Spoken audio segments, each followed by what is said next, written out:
Mark, Richards and Neal Ford. Welcome at Codecamp. Oh, thank you so much. Hello. Good afternoon there. Good morning here. Yeah, that's right. Good afternoon. Right. Good morning, good afternoon, everyone. So, how are you? How's life on that part of the world?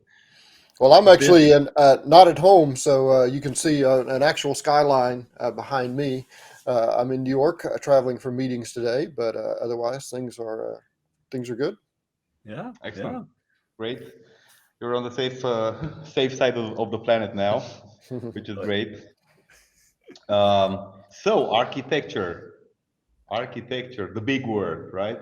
But before The jumping, hard part. the hard part, yeah, exactly, the hard There you part. go. But before jumping to the hard part, um, looking at the industry and the technology trends, do you have any favorites?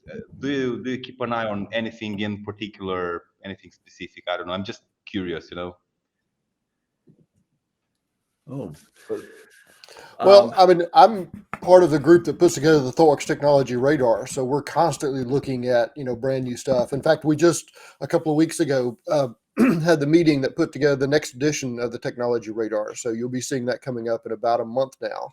But I think that's the defining characteristic of our ecosystem, which is constant change. There's always new stuff that you should be paying attention to, and part of your job as an architect is to figure out, how to. One of the things we talk about is working on your technical breadth, is understanding more things and getting a better context, because it helps you with making decisions and figuring out trade-offs, which of course we talk about a lot in the hard parts book. And of course, as things get more complex, as you can guess by just reading our books, you can see the complexity. One of the things I continue to follow and have followed for quite some time, just in terms of some of the trends and what's happening, is really in the area of automated governance and also automated measurements for verification. A lot of times we incur a lot of change in our systems. And sometimes that change becomes very disruptive.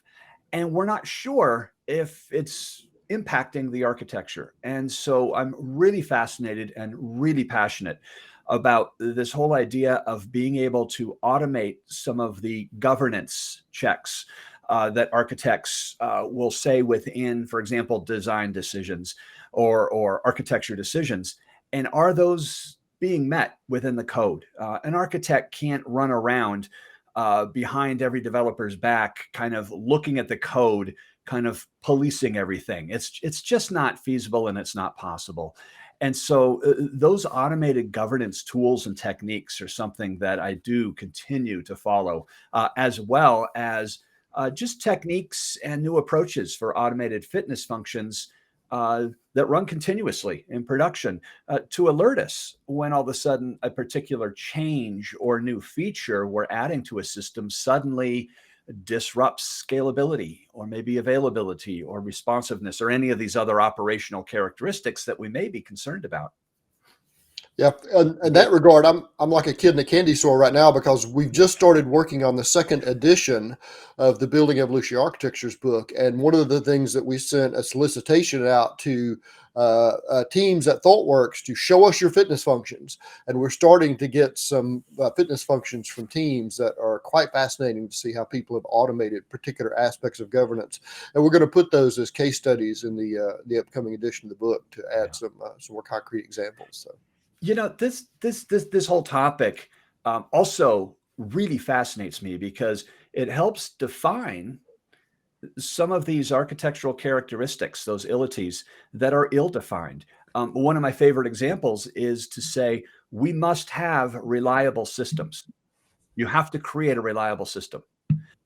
What does that even mean? I mean, when you talk about reliability, it's hard to define, isn't it? It's like all of us have kind of different definitions for what a reliable system is. But I always maintain this quote here, that if you can measure it, then you can define it.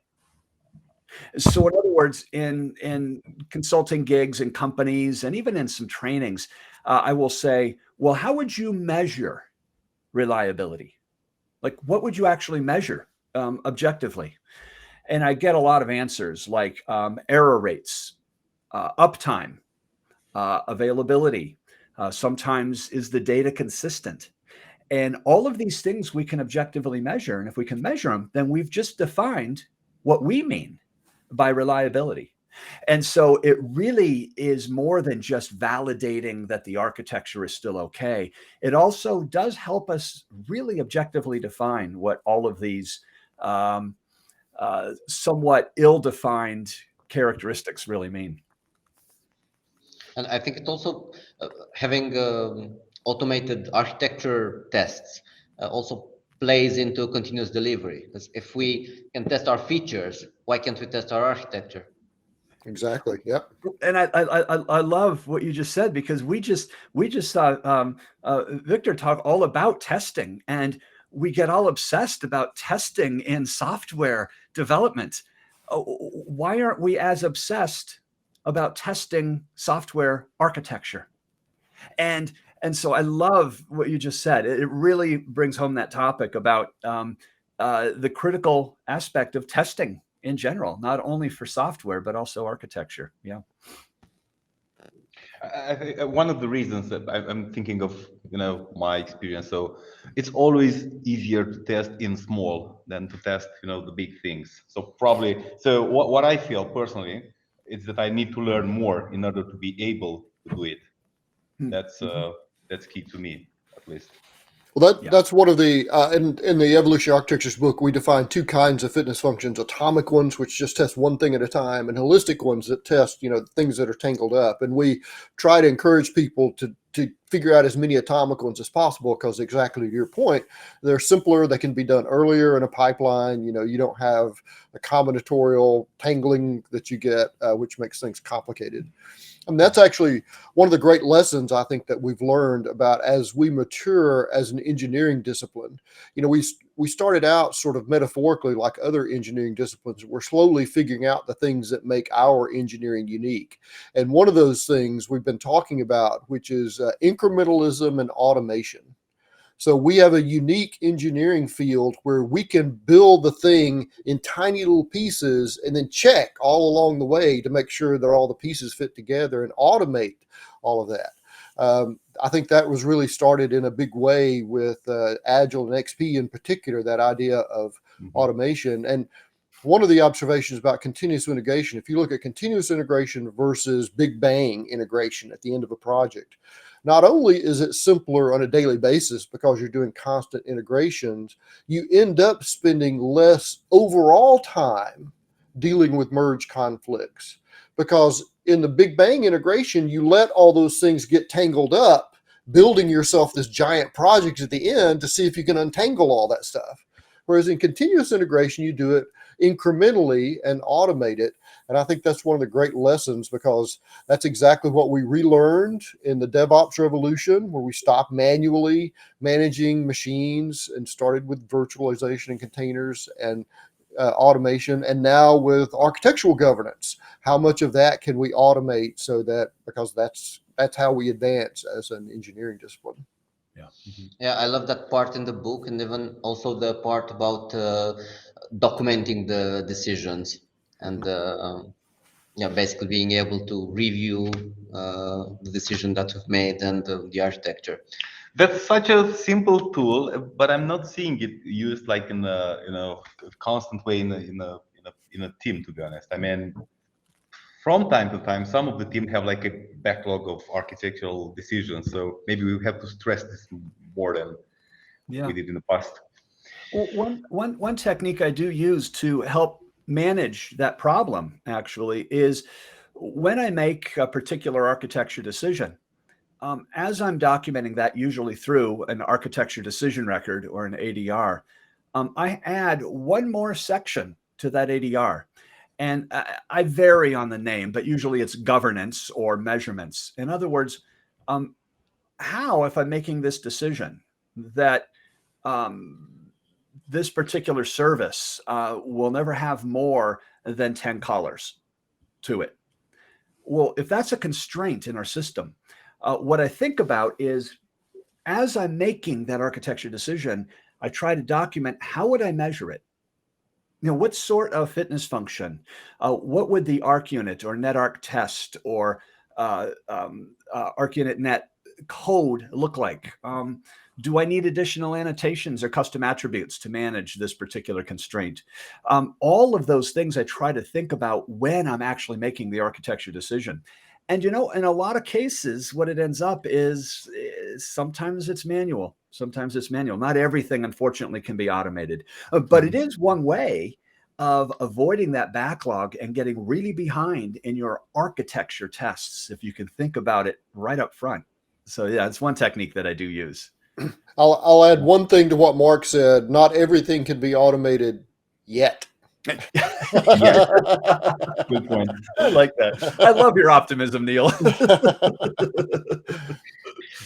You did mention when are we making architectural decisions? So I could just ask the same thing, but as a question: when is the right time to make architectural decisions? Because that's something that people struggle with.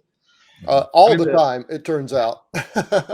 But one of the things that Mark and I are really big fans of and big proponents of is this idea of iterative design in architecture. No matter how brilliant you are as an architect, you can't just gaze at a business problem and then just write down what the architecture is going to be.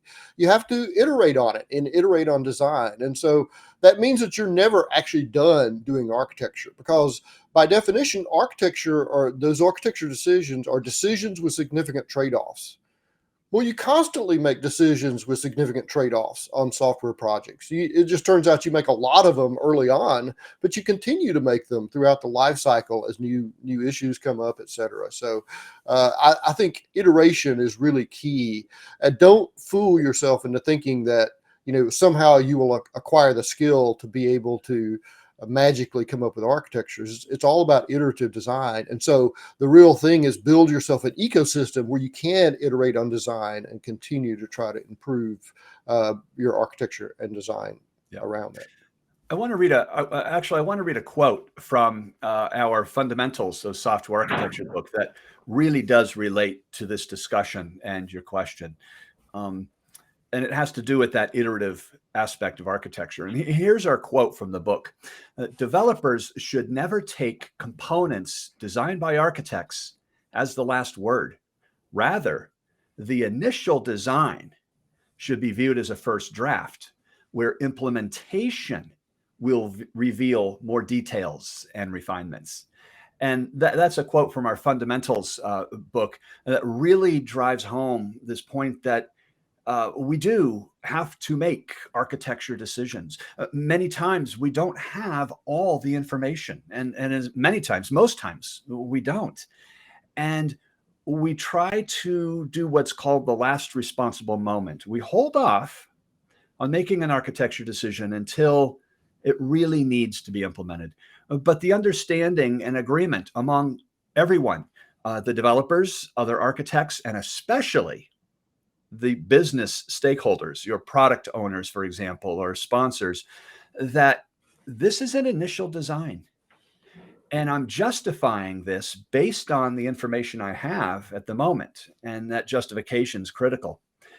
But this understanding and agreement that, yes, architecture will change through the course of any given initiative or project or migration, really helps that perception of you don't really know what you're doing, do you? We keep changing things around. And that's a natural aspect of architecture. This is trying to reverse this old view of this big design up front where we're going to create an architecture, it's perfect, and then we just walk away and let development teams try to implement it. That doesn't work anymore. As a matter of fact, I'm bold enough to say, I don't think it's ever actually worked. We've tried to make it work, but especially in today's world, change is just too pervasive, and nothing is static in architecture. And so my only point about this whole thing is just this common understanding. So please, everyone listening, make sure everybody knows, developers, other stakeholders, the business, that we're going to be changing the architecture, and that's a good thing. Yeah, actually, what we see in reality is like having a healthy tension or a continuous feedback cycle from the architectural concern and then the detail design and implementations. While architecture constrains in a way the design and implementation, then you have to get the feedback back from the trenches, if I may. I mean, because that's where the running code is. Yeah. Yeah, So I very exactly. much enjoyed your book, by the way, and I started to think about the hard parts. So why the hard parts? Because Mhm. initially I just read, the table of content. And I said, okay, these are things that I encountered around my professional career. Okay, and then thinking more and more, and I suddenly realized, yes, those were the hard parts, actually. Really? Yeah. And some of the things are now, after reading the book, are more clear to me. And I especially like the way you're presenting the pros and cons, the alternatives, the way you do the trade-offs. But by the way, how about the title? I mean, how did you architect the book? Well, that's a great question. So, the one of the stories we tell about this is as we were working on the fundamentals book, we kept bumping into these problems. Whereas we started diving into them, they got more and more difficult and tangled. And it's like, okay, that's just too much to get into in a fundamentals book. So we started setting those things aside. And at some point, it was actually Mark's suggestion at some point to say, hey, our next book should be called Architecture of the Hard Parts. We should talk about all those things. And we sort of laughed and went ahead with the fundamentals book. And then we got finished with the fundamentals book and looked at this big giant pile. And it's like, okay, well, what's making all these things so difficult? And that really formed the kind of the skeleton of the narrative of the hard parts book. And one of the things that we figured out kind of early on is the part one, part two thing of pulling things apart and putting things back together based on that famous quote that, everybody keeps wanting to decouple stuff, but at some point you decouple things to the point where you've got to wire them back together to make them do useful work. So where do you pull it apart and where do you put it back together? And so that was kind of the first stab at, organizing all that material. And so that was that first stab, and then 450 pages later, as I was doing the final review of the book, I looked, and part two starts on page like 220. So it's exactly halfway through the book, and that was not intentional at all. But it just so happened that we ended up almost exactly separating that space. But you're right. I mean, that's really the origin of these problems. Was these are the things that all these aspects of architecture, we kept bumping into these difficult, tricky things. And of course, the thing that made them tricky was they all have trade-offs, and there's no useful generic advice you can give for those things. So one of the tongue-in-cheek things that we say about our trade-offs book is that the hard parts book rather is that there are no answers in this book, just more and more questions. That's right. That really was. There were two really great things that kind of came out of the hard parts book, but that one that Neal's talking about. How do you take all of these disjointed, hard things and organize them instead of just a collection of disjointed ideas? And it was just a revelation to see about we constantly try to break things apart, and all these, like Neal said, exactly half of the topics were about decomposing systems, decomposing data, service granularity, modularity, and understanding how to do all those things. But the revelation became when we looked at all the other hard stuff, it was, as Neal said, it was about the stitching. Communication protocols, that's how you stitch services together. Workflows, transactions, contracts, linking data, accessing data, all of these things, building bounded contexts, reusing code that all of a sudden we just blew up an application and we've got all this reused code, class files, functionality that everybody needs. And suddenly we realized all of those topics are really about, interestingly enough, putting things back together. And it just worked so well as in terms of organizing all that material. So we were quite excited about that. And as a matter of fact, Neal came up with that core organization, I believe, if I'm not mistaken, Neal, about 3 years before we actually wrote that book.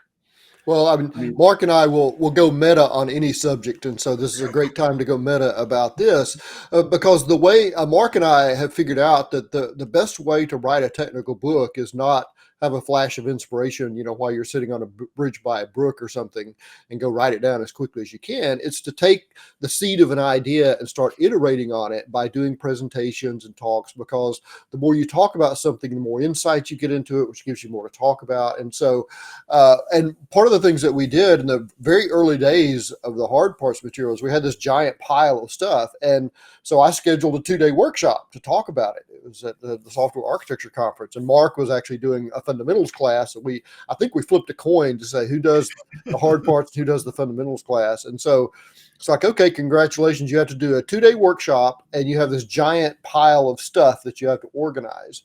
Well, one of our pieces of advice from my presentation patterns book is if you don't really have a good organizational principle, do 3 parts. And so I actually did 3 parts in the first version of the workshop, which is pulling things apart, putting things back together with simple parts. Remember this, Mark? The simple parts part of this? The simple parts, part 3, yes. Which was, kind of patterns and best practices, and, without using that term since that's kind of deprecated now in the architecture world. But then we quickly realized that the third part wasn't really needed, that the real organizational principle was those 2 parts. And so the next time we did the workshop, it had collapsed to 2 parts, and that became the kind of organizing principle of all that material. Well, Neal, in hindsight, it was actually a good thing we got rid of that part 3 with simple pieces, because it didn't make it into all of those patterns and all of those things and techniques. Well, I estimated it at around 220 pages, almost a book in and of itself. So I'm really happy that we kind of extracted that from our core material and kind of developed it with just this part 1, part 2, pulling things apart, putting it together. But each of our books, our first one, I believe, Neal, if I'm not mistaken, was almost 8 years in the making. Our second one was, I think, close to 5 when we first started the material to finishing that book, was almost 5 years. These things take a long time to develop the material and to write. But the result is really honed material that has been lots of feedback. Yeah. Well, and very much the process or the output of iterative design. I drive my wife crazy, but I apply all these principles, engineering principles and software to every aspect of my daily life. So that, and like I say, sometimes my wife is not crazy about that. But. So as a reader, I can confirm that the structure of the book makes it really, really readable. So starting with the question, so what do you do when you don't have the best practices? Because we're so used to have best practices out there everywhere. So for any problem, you have best practices, but for some you don't. So what do you do? And then logically, you try to do it your own, to get some inspiration, but you decompose the things. And then, of course, naturally, you have to recompose them back. So from this perspective, it totally makes sense. I'm a happy reader. And one other particular aspect that I really enjoyed at the beginning of almost each chapter was the conversation between the persons there. So with Logan and yeah, so it makes sense. It's like, the 2 of us having a coffee and saying, look, we have this project. I don't know how to do it, but I read that article. Microservices. Microservices. No, a data lake. No, it's a data mesh. Okay. Yeah, a lot of good things and really important and interesting parts and topics. But for the rest of the conversation, we would like to propose on focusing on like a couple of them, because we don't have enough time. Maybe we keep them for another session. And the first one which is your favorite? So we're coming back to, I think it was your advice in the beginning. So don't strive for the best design, but try to go for the least worst combination of trade-offs, right? So then I liked how you reason about trade-offs. And I think the first one I picked is, what do you do about shared functionality that needs to be shared between distributed services? And the second one, which is my favorite, I like them all, but it's in my interest nowadays because I'm doing some stuff in some projects. It's about data and especially the analytical part of it. So warehouses, data lakes, meshes, delta houses, delta, So these are the two things that we could. Awesome. All right. Well, I'll talk about the data stuff, and Mark can talk about code reuse. And each of us will chime in on different parts of it. So isn't it interesting that we talk about code reuse, whether it be a utility class or string utilities, or maybe even shared business functionality that we need, that lots of areas of the application need. And what I'm talking about, is a necessary and natural part of software development. I mean, code reuse is necessary. However, we start to look at highly distributed architectures, and all of a sudden we stop and say, yeah, but where does that go? I mean, what do we do with those class files, or even something as simple as authorization? Where does this stuff live in a highly distributed architecture like microservices? And this is such a common problem. As a matter of fact, I don't know, I'm going to go out on a limb and be bold and say, as far as I know, every single application I've ever worked on in 36 years of being in this industry has had to deal with code reuse. So this is a key problem that everybody will have when moving to a distributed architecture or even creating it. So in our book, we outline 5 different techniques for actually handling and dealing with reused code. So anyways, that's kind of my spiel, but do you want me to go into some of those in detail? Definitely. Yeah, I think it's worthwhile. Love to talk about these. So the 2 most common, so there's 5 techniques to share and reuse code. And I'll list them off quickly, and then we can kind of dive into some of the more common ones. Replicating code. In other words, taking an odd one-off class file that's very static and simply copying it, like literally copying it in all the various repos. That's one technique of code reuse, and that's called code replication.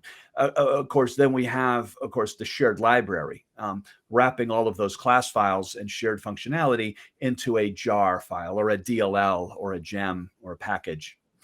The third technique is shared service, where instead of using a shared library, we bundle up the code in its own separately deployed service, and that functionality is available to anybody.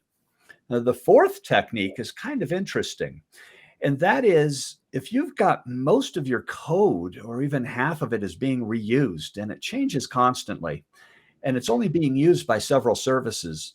Interestingly enough, another technique is just to take all that distributed mess and put it all back together. Then we're not reusing that code across all that functionality. And then the fifth way is a technique through a service mesh using envoys or sidecars. And so those are really the 5 core techniques. Now, the first one, what you talked about, the code replication, sounds absolutely crazy. But I'm telling you, 8 years ago, when microservices was just starting to get really more mainstream, this actually was a practice, because what we strived for was this extreme take on a bounded context. Share nothing. In order to share nothing, we simply replicate it. Now, that's okay for static code. Good examples, a tag interface in Java, or a tag annotation, I guess I should say, a custom tag attribute in C#. These things are very static. It's used to identify a metadata about a particular class or method. There's no code in it. There's no functionality. It's just an identity or a tag or a marker. That code's never going to change. And as a matter of fact, it has no bugs in it. Those are the things for replication. But we start getting into trouble. If we ever have to change code, well, the game's over because I'll never find all the places. And if it's business logic, now we're going to be inconsistent throughout our application. So usually nowadays, code replication is kind of frowned upon. It's also the tools who are shouting. So look, it's duplicated code all over the place. Yeah, exactly. Interesting. It was about it. Oh my word, that was about 8 or 9 years ago. I was on a project and it was moving to microservices, and we had the standard utility.java. This was a Java platform. And this contained all of our utilities, and it was that go-to place for anything you didn't know what to do with. Just put it in utilities. Well, what do we do with that? And so we tried just saying, you know what, this code's really stable. It hasn't changed much at all. We add to it, but it really hasn't changed much. So let's replicate it across our services. And we did. And a very, very interesting thing happened. Each service and service context, each team that was responsible for a particular service or a domain looked at this list of 30 some odd methods and said, well, we only need these 3. And so they just deleted the other 27. Another team needed only 5. Another team needed 10. And other teams needed other kinds of utilities. And what ended up happening through this practice is that single monolithic utility.java class ended up morphing into a specific utility context for every service and every domain. And it was really interesting seeing that happen. Now, we got away with it because the code was extremely stable. And we developed mechanisms so that if one team added a particular utility, we had communication mechanisms to broadcast that, so that other teams said, hey, we were about to write that. Can I use that? So that we weren't really duplicating effort.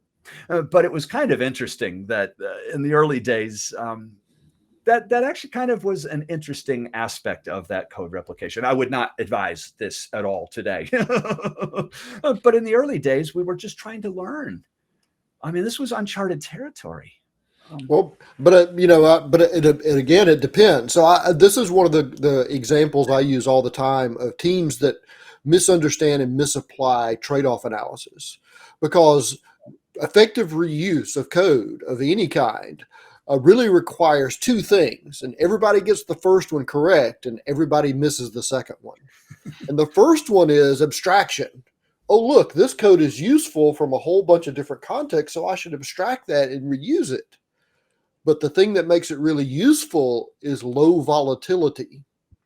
And that's exactly what example that Mark's example exemplified.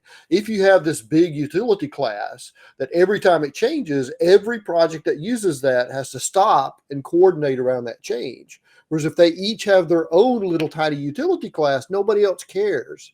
And so really institutional reuse creates architectural brittleness. And I constantly hear project teams say, we want really low coupled architectures, and we also want high degrees of reuse. And I tell them, how do you reuse things? You couple to them. You cannot have both those things. You have to understand the trade-offs on either side. And so Mark hit upon the exact thing that you look at in terms of institutional reuse. It's both abstraction and low volatility, because that doesn't create brittle problems within your architecture. That's one of the things you have to try to avoid. And we do an entire chapter, in fact, on contracts and how things are joined together. Because if you're not careful, you can introduce brittleness for every junction point, and then it constantly breaks, versus building looser contracts, which give you more opportunities for evolution within each boundary. Yeah. But I think in a lot of chapters in your book, you're actually explaining how an architect would manage these opposing forces. Mm-hmm. Well, and that was the real hard part of the Hard Parts book, was we didn't set out to answer any of these questions. It was really a journeyman's guide to how to go about getting the answer. Any book that claims to have an answer for communication protocols is probably missing the mark somewhere, because it all depends and everything is that trade-off. But knowing and understanding what those trade-offs are and the implications and seeing those modeled really helps teams make that decision. And that was more the difficult part. It's easy to say, oh, you should always use async communications. But it's another thing to really outline, but when you not to, and what are the implications, and what are the conditions and constraints, and so that's really what that book is to how, as Neal said, to get the answers. Well, the common joke in the architecture world is the answer to every question is it depends. So one of our taglines for this book is we're trying to answer the follow-up question, depends on what. Yeah, that's a good one. And that's really where the SysOps squad stories came from, because we realized as we started writing this material that if you only write about architecture, it's very abstract. And we realized at some point we could write like a 200-page book that's so abstract that nobody could read it. Or we could write a 20,000-page book that went into every single detail of every single thing that we talked about, but nobody would read that either. And we would, kill ourselves trying to write it. And so we ended up with 450 pages. And the SysOps squad stories allowed us to take one example and do a deep dive on it to illustrate the trade-off stuff that we're talking about without having to go through, to go to every single leaf of the giant tree of trade-offs. It gave us a chance to cherry pick the really interesting problems and contextualize it in a way that, would make sense on a real project. Yeah. Well, I'm anxious to get to data, but I did want to talk about one other thing on code reuse. And this is something I've just observed a lot. I'm going to use the example of authorization. When we talk about something that's reused, it certainly is authorization. I need authorization to access this endpoint, this particular service, or this functionality. And I always ask the question, authorization, should that be a service or a shared library? And almost 90% of the time, I get the answer, oh, well, now I've got an easy answer. It should always be a shared service, always. And most places do have authorization as a shared service. It seems to be this go-to thing. And I usually stop and say, okay, let's think about some considerations here. How long does it take to authorize for a particular functionality or endpoint? And all of a sudden you realize, oh, yes, that's right. If it's a shared service, I'm going to have latency. I'm going to have network latency. Then I always ask the best question. Are you ready? I ask, so let me ask you, do you have authorization on the endpoint to get authorization for a particular service? It's kind of interesting because if you have an authorization service, can anybody access that? Of course not. How do you protect your authorization service if we're actually going to get authorization? and this is, now obviously there are techniques, and usually it's from whitelisted service IDs and stuff. So we know it's not coming from an outside service. There are ways, but it's kind of an interesting twist on the question. But then I start asking things like, well, what if that authorization service becomes non-responsive? Because it is an external, separately deployed service. Single point of failure. Yeah. And all of a sudden, my ecosystem is down. Hundreds of services are now non-operational because I can't get to authorization. I ask, what about scalability? Because you've got auto scaling everywhere in your system. I mean, it's a configuration parameter in Kubernetes. So all of a sudden you get super high load and all these services start spinning up instances for throughput. What about your authorization service? Are you spinning that up as well? And so we start to see all of these problems that, are you ready? We don't have with a shared library. If we take that authorization code, wrap it into a jar file or a DLL, and compile bind that source code that's going to our authorization provider, security provider, I don't have any latency. I don't have any fault tolerance, availability, scalability issues at all. And so now there's trade-offs on the other side, of course. In polyglot programming, I'm going to have multiple versions of that code, unfortunately. And so this is what we outline in our book, that I just showed you the one end of the trade-offs of all of a sudden saying, oh, maybe a shared service isn't that great after all. But then all of a sudden we say, okay, I'm going to use a shared library. Right. And now we have to deal with versioning. And now we have to deal with potentially multiple languages. And we realize, oh, well, that's not good because we change that all the time. So these are the trade-offs. It's not, there's no go-to solution on that. But that's a great segue too into the data mesh question, because what you're really talking about there with authentication authorization like that is a cross-cutting behavior across your distributed architecture. Because you have domain behavior that you want to model, but authentication is not part of your domain. That's part of the mechanics of getting stuff done. The same as monitoring and logging.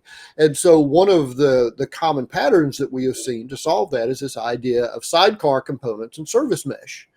In fact, we were talking about, new interesting tools. One of the tools that came up on our radar recently is this tool called, I think it's called EBT, that allows you to compile sidecar components into the kernel of your container. Now, you can't be very big, and so there's some limitations to this. For example, HTTPS resolution, there's not enough information, not enough data space to do that. But some common things you can actually boil into the kernel of the container, which means there's zero latency whatsoever in calling those kind of things. But it's a great example of, if you know that every single service has this shared sidecar component, then you have a consistent interface across all this operational coupling in your architecture. And that was the insight that the people who started working on data mesh took, because essentially in architecture, there are two ways to create a cross-cutting concerns like that. You can either push everything to the middle, or you can push everything to the edges. And what sidecar and service mesh does is push everything to the edges with this idea of sidecars and then creating linkage between them. But the data mesh problem is actually much more difficult than the operational kind of sidecar, because we're dealing with domain knowledge here. But the cross-cutting concern is, so one of the reasons that we added two co-authors to the Hard Parts book, Pramod Sadalge and Zhamak Dehghani. Pramod, of course, is an expert on operational data and data architecture. He was a co-author of the Refactoring Databases book and a good half dozen influential books about database stuff. Zhamak, of course, is the creator of this data mesh idea, her and her collaborators. And then she's, in fact, written an entire data mesh book, which will be out any day now. But when we started collaborating on this, what we were interested in about the data mesh stuff was, so we defined a bunch of terminology in our book about architecture quantum and how coupling works there. We wanted to define data mesh using our terminology. And so when you think about a service as an architecture quantum, it is a bounded context. It has its own scope of architecture characteristics and its own operational data. But there's also analytical data perspective on that service. So what do you do with that? Well, that's where this concept of a cooperative quantum comes into play, because that analytics data may have its own intelligence. PII is a great example of that. And that's one of the big failures of the data lake pattern, is if you take all your raw data and dump it into a data lake, it becomes a data sewer, because now you're allowing people to piece together information that you shouldn't. And basically you're taking that refined data from a domain and just undoing all that refinement to dump it into a lake, which is just, you're wasting a lot of time and effort to do that. And so that's this idea of a cooperative quantum, which may have its own data store, and it may be a slightly filtered or different version of that domain data. There's a really tight contract between the cooperative data product quantum and the architecture quantum, but then it cooperates with the analytical part of your architecture. So there's an analytics business intelligent part, and it can reach out to the data product quanta for each of these services and perform queries on those, or have them query domain data on their behalf, always asynchronously or almost always asynchronously. Because that's the other reason you separate those two things, is you don't want the analytics part to start impacting the operational characteristics of your services. if you have this database within a domain and you figured out performance characteristics, and then some analytics thing starts doing queries against your database and hammering it, and your service dies, it's like, wait a minute, that's not part of my deal. So that's why you have a separate data store and a separate relationship between those things. But to me, it's a really great example of looking at a fundamental problem in distributed architecture, which is this cross-cutting concern. But it's a really complicated one because it tangles up with the domain. So it's really a cross-cutting domain concern across this distributed architecture. How do you build a decoupled view of that cross-cutting concern that allows it to couple for business intelligence, but stay decoupled from an operational and a domain standpoint, so that you're not getting tied up with the operational data, or at least minimizing the impact of those changes as much as possible. And so Zhamak actually talks about this in really broad terms about, a fundamental rethinking about data or relationships in an organization. It's almost like bringing domain-driven design finally to the database world, because we've kind of on them. Yeah, we were all used to deal with warehouses and mart and then I don't know, lake houses and then data lakes and now it's a data mesh. So how do they fundamentally differ, or I don't know? Yep. This is one of the conversations we had with the SysOps squad, because they were thinking about each of those things. So the data warehouse pattern, and I actually worked on a few of these. One of the first pieces of infrastructure that I ever saw was this piece of equipment that was big enough to run this Oracle database that had robot arms in it. And when they delivered it, it literally had to sit for a week before you turned it on so it could settle. And it's like, what is this thing? Is this some part of Skynet or something? But it's this giant data warehouse problem. And of course, the idea of a data warehouse is, let's take all that operational data and do this massive transformation into what was called a star schema. And it allowed you to do these really elaborate metadata connections between things. And it was a massive transformation. And of course, it was operating against the operational data, which means that every time you change column in your operational data, it breaks that big transformation thing. It was the brittlest thing in the world. And so, but you finally got that done. These were multi-year projects, and you get the data warehouse up and running and all that. And then a business user says, well, this is what I want to query. And the constant answer was, well, we can't support that query, but we can give you this other one. It's like, but I don't want the other one. I want this one. I want the one I want. And so all this massive effort and constant brittle breakage to almost no benefits. Okay, let's throw that pattern away and swing the pendulum completely back on the other side. This idea of a data lake. Forget all that processing and transformation to star schemas and all that. Let's just take our raw data and dump it into a lake somewhere. And then the consumers can figure out how to put that stuff together, because that was one of the great insights. For some reason in software, we keep thinking that we know better than our users and we'll build the thing and they'll happily use it. But that never works. We keep building stuff that they don't need, and the stuff they need, it's like, oh, we didn't think of building that. And so that's exactly what happened in data warehouse. And so we swung the pendulum to data lake. It's like, well, we'll just build stuff as they need it. The problem you run into there is the problem I alluded to earlier. You're taking all that great domain knowledge and just letting it entropy away into that lake. And now you've got to figure out a way to put it back together. And now you've got privacy concerns and, relationships between data that shouldn't be there. And so that was the revelation that we need some middle ground between all that transformation.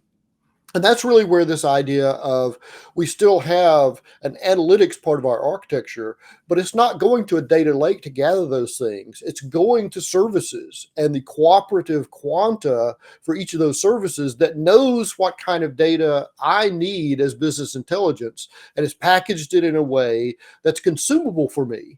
And it allows much more flexible change, because we're not trying to take every schema and cram it through this giant funnel to get it into this data warehouse. On a case-by-case basis, we're deciding on a service-by-service basis what gets published to business intelligence, what the format of it is, what the contracts are, et cetera. So it's a really nice way. It's a really like I said before, it's really thinking about decoupling data in many of the ways that microservices decoupled architecture. We're now decoupling that key separation between analytical and operational data, which has been lumped together for so long. This is a nice, clean way to separate that in a distributed architecture. Yeah. I was just wondering, how does it tackle the cataloging and the lineage parts? Because that's one of the. It's a great question. This is actually one of the themes on our upcoming radar, is that master data catalog that you think you want is totally useless. You never actually want that thing. What is it useful for? Except programmers love to organize stuff and put everything in little cubby holes and get everything organized and all in a nice row and all that. Master data management is the exact same foolish pursuit. You don't actually need every single thing about a customer in one place, because you never actually go there to get that. The bounded context idea is a much smarter idea to isolate usage based on usage.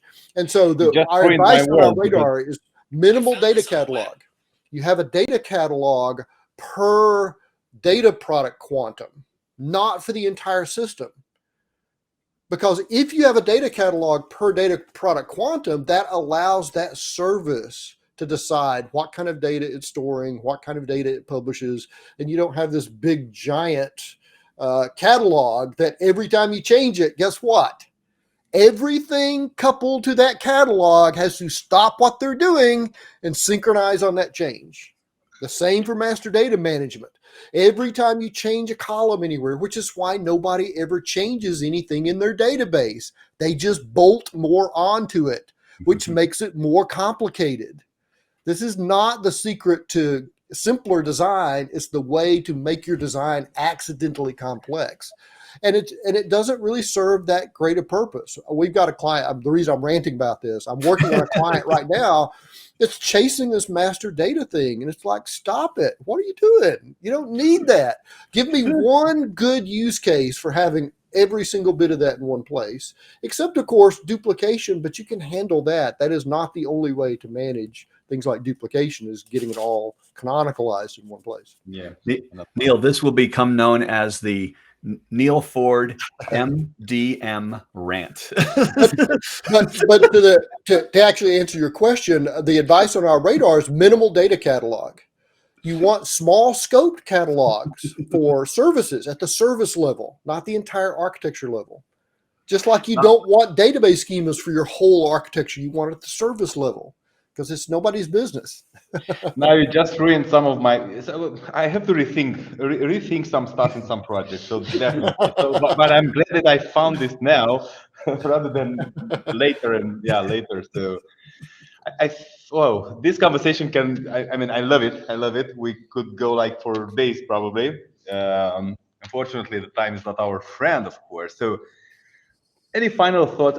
Final like for today, because we're really eager to having you back at some point at Codecamp. So,